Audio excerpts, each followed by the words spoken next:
നമസ്കാരം, സ്വാഗതം. 9-ാം നൂറ്റാണ്ടിൽ കശ്മീരിൽ ജീവിച്ചിരുന്ന ഒരാളാണ് ആനന്ദവർദ്ധനൻ, ഒരു വലിയ പണ്ഡിതൻ. അദ്ദേഹം ഒരു ചോദ്യം ചോദിച്ചു. എന്താണ് ഒരു കവിതയുടെ ജീവൻ? അതിലെ ഭംഗിയുള്ള വാക്കുകളാണോ, അതോ നല്ല വ്യാകരണമാണോ, അല്ലെങ്കിൽ അതിനപ്പുറം മറ്റെന്തെങ്കിലുമാണോ? ഈ ചോദ്യത്തിനുള്ള ഉത്തരമാണ് ധ്വനി എന്ന സിദ്ധാന്തം. ഇന്ന് നമ്മൾ അതിലേക്കാണ് ഒന്ന് ആഴത്തിലിറങ്ങിച്ചെല്ലുന്നത്. കവിതയുടെ തൊലിപ്പുറം മാറ്റി അതിൻ്റെ ആത്മാവിലേക്ക് നോക്കാനുള്ള ഒരു ശ്രമം. നമ്മുടെ കയ്യിലുള്ളത് ഈ വിഷയത്തെക്കുറിച്ചുള്ള കുറച്ച് പഠനങ്ങളും നോട്ട്സുമാണ്. അപ്പോൾ നമുക്ക് തുടങ്ങാം, അല്ലേ? തീർച്ചയായും തുടങ്ങാം. ഇപ്പോൾ ഇത് കേൾക്കുമ്പോൾ അത്ര വലിയ കാര്യമായി തോന്നണമെന്നില്ല. പക്ഷെ അന്നത്തെ സാഹചര്യത്തിൽ അതൊരു വിപ്ലവം തന്നെയായിരുന്നു. കാരണം ഈ ആനന്ദവർദ്ധനന് മുൻപുള്ള ആളുകൾ ഒരു കവിതയെ വിലയിരുത്തിയിരുന്നത് കൂടുതലും അതിന്റെ പുറംമോടി കണ്ടിട്ടായിരുന്നു. പുറംമോടി എന്ന് വെച്ചാൽ കാര്യങ്ങൾ ശരിയായി ഉപയോഗിച്ചിട്ടുണ്ടോ എന്നൊക്കെ. ചുരുക്കി പറഞ്ഞാൽ അവർ നോക്കിയിരുന്നത് കവിതയുടെ ശരീരത്തെയായിരുന്നു. ഓ, ശരി. ആദ്യമായിട്ട് അതിന് ഒരു ആത്മാവുണ്ട്, ആ ആത്മാവാണ് ഏറ്റവും പ്രധാനം എന്ന് ഉറക്കെ പറഞ്ഞത് ആനന്ദവർദ്ധനനാണ്. അതൊരു വലിയ മാറ്റമായിരുന്നു.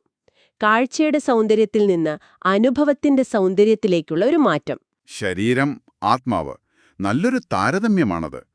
അപ്പോൾ നമുക്ക് ആ ആത്മാവിലേക്ക് കടക്കുന്നതിന് മുമ്പ് ഈ ധ്വനി എന്ന വാക്ക് അതെന്താണ് യഥാർത്ഥത്തിൽ? കേൾക്കുമ്പോൾ ശബ്ദവുമായി ബന്ധപ്പെട്ടെന്തോ ആണെന്ന് തോന്നും. അതെ, ആ തോന്നൽ ശരിയാണ്.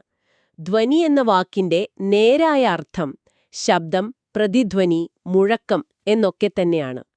പണ്ട് വേദകാലം മുതൽക്കേ ശബ്ദത്തിനു വലിയൊരു പ്രാധാന്യമുണ്ടായിരുന്നു. പ്രപഞ്ചത്തിന്റെ അടിസ്ഥാനം തന്നെ ശബ്ദബ്രഹ്മം ആണെന്നൊക്കെ സങ്കല്പങ്ങളുണ്ടായിരുന്നല്ലോ. ആ, അതെ. ആ ഒരു പശ്ചാത്തലത്തിൽ നിന്നാണ് ആനന്ദവർദ്ധനൻ ഈ വാക്ക് കടമെടുക്കുന്നത്. അദ്ദേഹം പറഞ്ഞതാണ്, ഒരു കവിത വായിക്കുമ്പോൾ വാക്കുകളുടെ നേരിട്ടുള്ള അർത്ഥം കേട്ട് കഴിയുമ്പോഴും നമ്മുടെ മനസ്സിൽ ഒരർത്ഥം ഇങ്ങനെ മുഴങ്ങിക്കൊണ്ടിരിക്കും, ഒരു പ്രതിധ്വനി പോലെ. ആ മുഴക്കമാണ്, ആ പ്രതിധ്വനിയാണ് കവിതയുടെ സൗന്ദര്യം. അതാണ് ധ്വനി. ഓക്കെ. അപ്പോൾ നേരിട്ടുള്ള അർത്ഥം, പിന്നെ മുഴങ്ങുന്ന അർത്ഥം, ഇതിനെയാണല്ലോ നമ്മൾ വാച്യാർത്ഥം, വ്യംഗ്യാർത്ഥം എന്നൊക്കെ സാങ്കേതികമായി പറയുന്നത്. അതെ. ഇത് സാധാരണക്കാർക്ക് മനസ്സിലാവാൻ ഒരു ഉദാഹരണം വെച്ച് പറയാമോ? തീർച്ചയായും. ഒരു വളരെ ലളിതമായ ഉദാഹരണം പറയാം. എന്റെ വീട് ഗംഗാനദിയുടെ തീരത്താണ് എന്ന് ഞാൻ പറഞ്ഞാൽ അതിനൊരു നേരിട്ടുള്ള അർത്ഥമേ ഉള്ളൂ.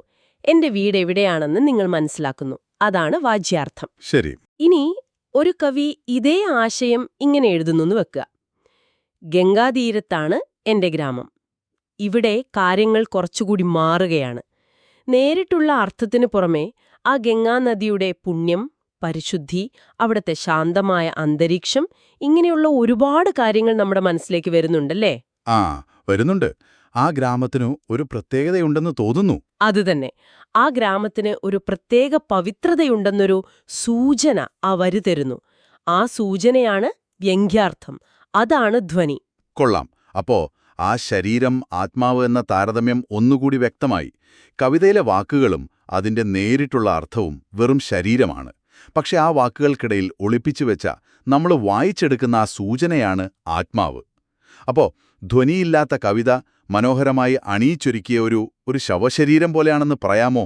അല്പം കടന്നൊരു പ്രയോഗമാണെങ്കിലും ആനന്ദവർദ്ധനൻ ഉദ്ദേശിച്ചത് അതുതന്നെയാണ്.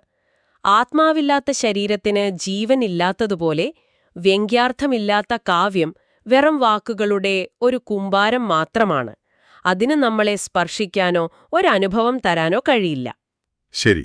അപ്പോൾ ഈ ആത്മാവിനെക്കുറിച്ച് സംസാരിക്കുന്നതിന് മുൻപ് അക്കാലത്തെ ആളുകൾ ഈ ശരീരം എങ്ങനെയാണ് കണ്ടിരുന്നത് എന്ന് കൂടി അറിയണമല്ലോ. ഈ ഗുണം, ദോഷം, അലങ്കാരം എന്നൊക്കെ കേൾക്കുന്നുണ്ട്. എന്തായിരുന്നു അതൊക്കെ? അവയായിരുന്നു അന്നത്തെ സാഹിത്യ വിമർശനത്തിന്റെ പ്രധാന അളവുകോലുകൾ.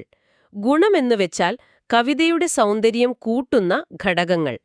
വാക്കുകളുടെ മാധുര്യം, അർത്ഥത്തിന്റെ വ്യക്തത, നല്ല ഒഴുക്കുള്ള ശൈലി, അതൊക്കെ ഗുണങ്ങളാണ്.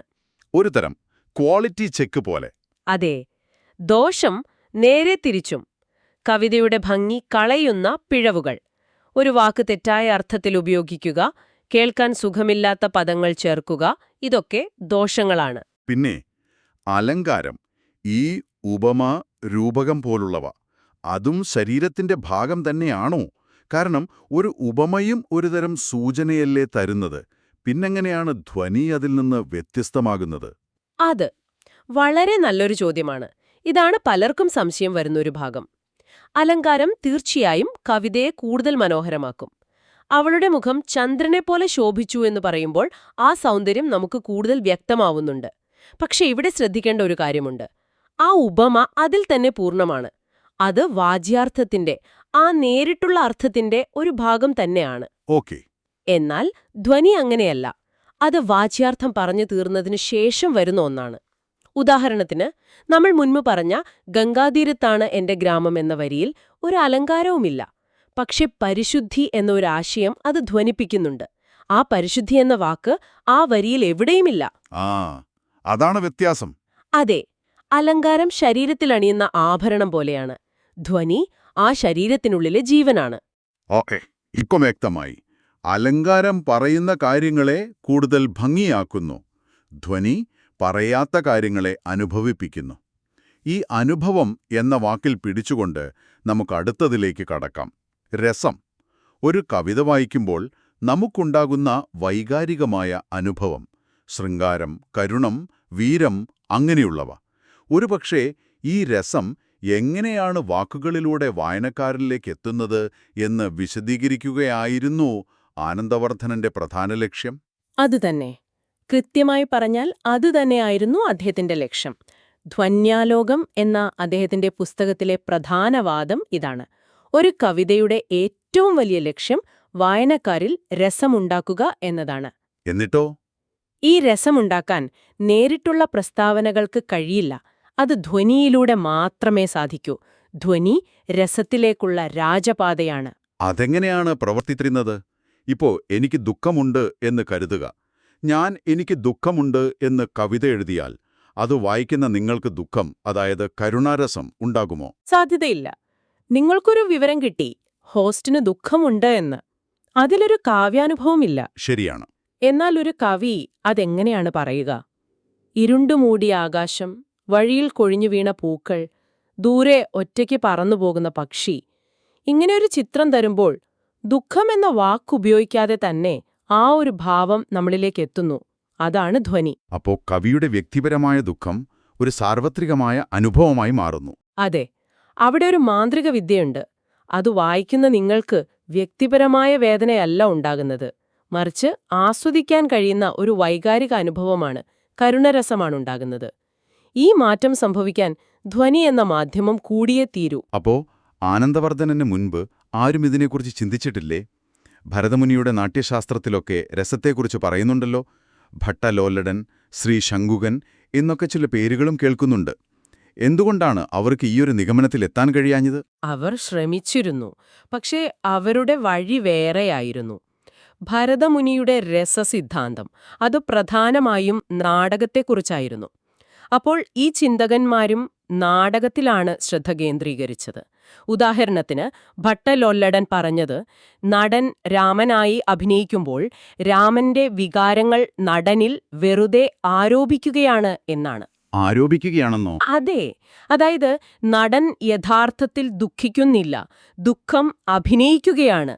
ശ്രീ ശങ്കുകൻ പറഞ്ഞത്, നടന്റെ അഭിനയം കണ്ട് പ്രേക്ഷകൻ ഇത് രാമൻ തന്നെ എന്ന് അനുമാനിക്കുകയാണ് എന്നാണ്. അതൊരു ബുദ്ധിപരമായ പ്രക്രിയയാണ്. ശരി, പക്ഷേ കവിതയിൽ നടനില്ലല്ലോ, അവിടെ വാക്കുകൾ മാത്രമേയുള്ളൂ. എക്സാക്ട്ലി, അതാണ് പോയിന്റ്. വാക്കുകൾക്ക് എങ്ങനെയാണ് വികാരങ്ങളെ ജനിപ്പിക്കാൻ കഴിയുക എന്ന ചോദ്യത്തിന് അവർക്ക് വ്യക്തമായ ഉത്തരമുണ്ടായിരുന്നില്ല.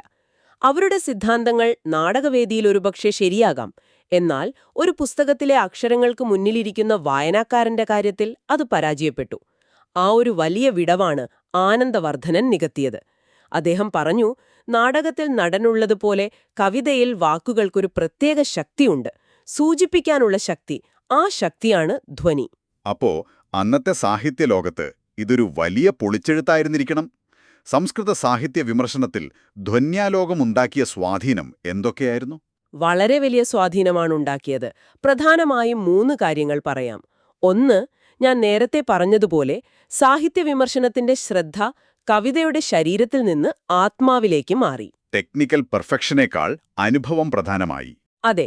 2, അതുവരെ പലർക്കും പിടികിട്ടാതിരുന്ന രസസിദ്ധാന്തത്തിന് ഒരു ശാസ്ത്രീയമായ ഭാഷാപരമായ അടിത്തറ കിട്ടി. രസം എങ്ങനെയുണ്ടാകുന്നു? ധ്വനിയിലൂടെ. ഉത്തരം ലളിതമായി. മൂന്നാമത്തേത്, പിൽക്കാലത്തെ ഏറ്റവും വലിയ ചിന്തകരിലൊരാളായ അഭിനവഗുപ്തന് പ്രവർത്തിക്കാൻ ശക്തമായൊരു നിലമൊരുക്കിക്കൊടുത്തു. ആനന്ദവർദ്ധനന്റെ ആശയങ്ങളെ അഭിനവഗുപ്തൻ അതിന്റെ ഏറ്റവും ഉയർന്ന തലത്തിലേക്ക് കൊണ്ടുപോയി. രസമാണ് ഏറ്റവും ശ്രേഷ്ഠമായ ധ്വനി, അഥവാ രസധ്വനി എന്നദ്ദേഹം സ്ഥാപിച്ചു. അതോടെ ഇന്ത്യൻ സൗന്ദര്യശാസ്ത്രം പൂർണ്ണമായി. ഒരു മിനിറ്റ്, ഇത് കേട്ടിട്ട് എനിക്കിത് 20-ാം നൂറ്റാണ്ടിലെ പാശ്ചാത്യ സാഹിത്യ സിദ്ധാന്തമായ റീഡർ റെസ്പോൺസ് തിയറി ഓർമ്മ വരുന്നു. ഒരു പുസ്തകത്തിന്റെ അർത്ഥം പൂർത്തിയാകുന്നത് വായനക്കാരനിലൂടെയാണ് എന്ന ആശയം. അതുമായി ഇതിനെന്തെങ്കിലും ബന്ധമുണ്ടോ? അതോ 1000 വർഷം മുൻപ് കശ്മീരിലിരുന്ന് ആനന്ദവർദ്ധനൻ ഇതേ കാര്യം പറഞ്ഞിരുന്നു? നല്ലൊരു നിരീക്ഷണമാണ്. ബന്ധമുണ്ട്, പക്ഷെ പ്രധാനപ്പെട്ടൊരു വ്യത്യാസവുമുണ്ട്.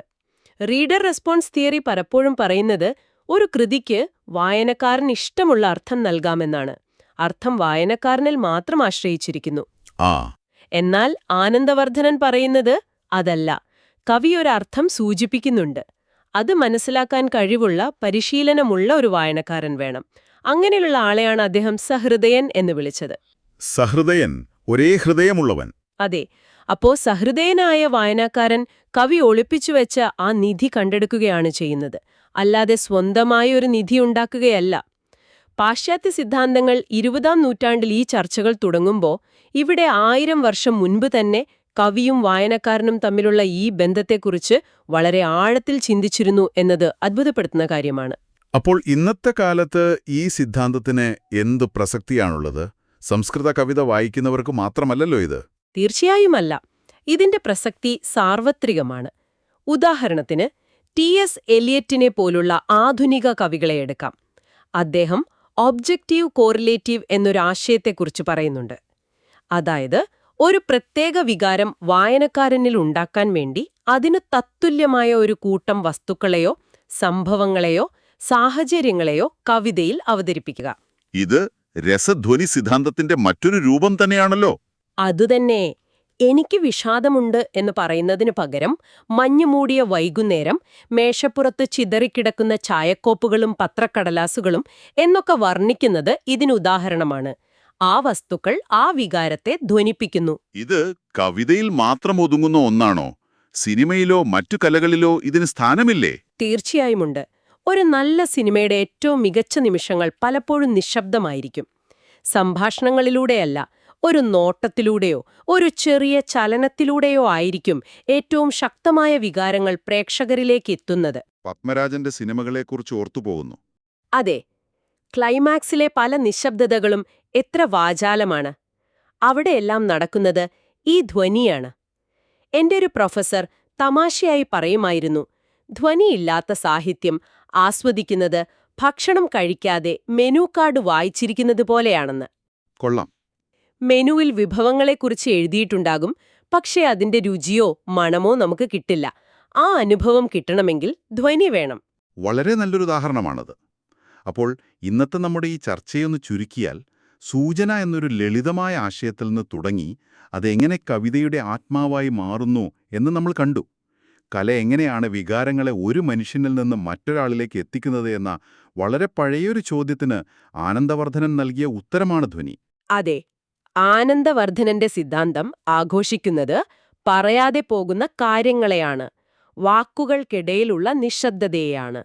ഒരു മികച്ച പുസ്തകം വായിച്ചു തീരുമ്പോഴോ ഒരു നല്ല സിനിമ കണ്ടു കഴിയുമ്പോഴോ നമ്മുടെ മനസ്സിൽ അവശേഷിക്കുന്ന ആ ഒരു അനുരണനമില്ലേ, ആ ഒരു മുഴക്കം ഉണ്ട്.